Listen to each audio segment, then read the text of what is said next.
శ్రీరామ రామ రామేతి రమే రామే మనోరమే సహస్రనామ తత్తుల్యం రామనామవరాననే.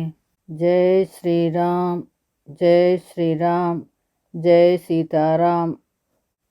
రామాయణ అనుభవం 113వ భాగము. ధనస్సు విరిగి రథము విరిగి సారథి చచ్చిన కరుడు గదాపాణి అయి రాముని ఎదిరించాడు. శ్రీరాముడు చిరునవ్వుతో కరునితో ఈ విధంగా అన్నాడు. ఖర, చతురంగ బలములున్నప్పుడు అసహ్యములైన లోకవిరుద్ధమైన పనులు చేశావు. దుష్ట సర్పము వలె జనులను చంపావు. లోభము వలన, కామము వలన తాను చేసే నీచపు పనులను తెలుసుకొనని వాడు, విషాన్నము తిన్నవాడు వెంటనే మరణించినట్లు ఘోర పాపి పాపఫలాన్ని వెంటనే అనుభవిస్తాడు. నా బాణాలు నిన్ను నేడు పడగొట్టుతాయి. దండకారణ్యములో నీచే భక్షింపబడిన ధర్మచారులను పరలోకంలో నీవు నీ సైన్యంతో అనుసరిస్తావు. నీవు భయంకరంగా పోరాడు, వీలైనంత ప్రయత్నించు. తాళఫలము శిరస్సును భేదించినట్లు నిన్ను హతమారుస్తాను. రాముని మాటలు విన్న కరుడు కోపంతో, సామాన్యులైన రాక్షసులను చంపి నిన్ను నీవే ప్రశంసించుకుంటున్నావే.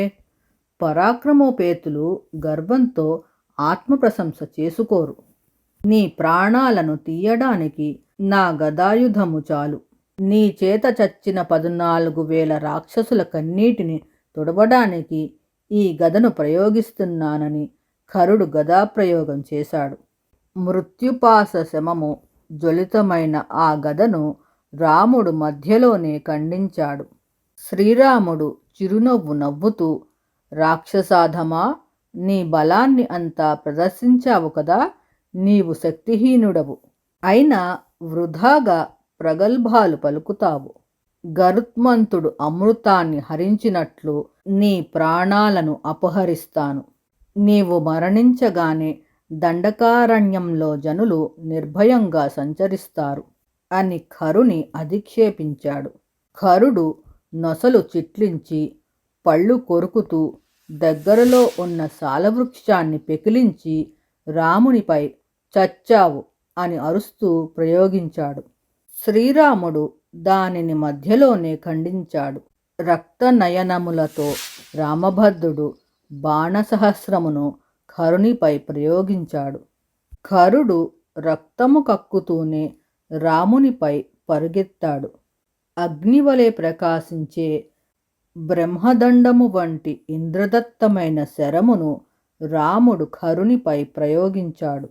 పిడుగు వంటి ఆ బాణము పడగానే శ్వేతారణ్యములో రుద్రుని వలన దగ్ధమైన యముని వలె, వజ్రము వలన వృత్తుని వలె, నురుగు వలన నముచి వలె, పిడుగు వలన బలుని వలె కరుడు హతమయ్యాడు.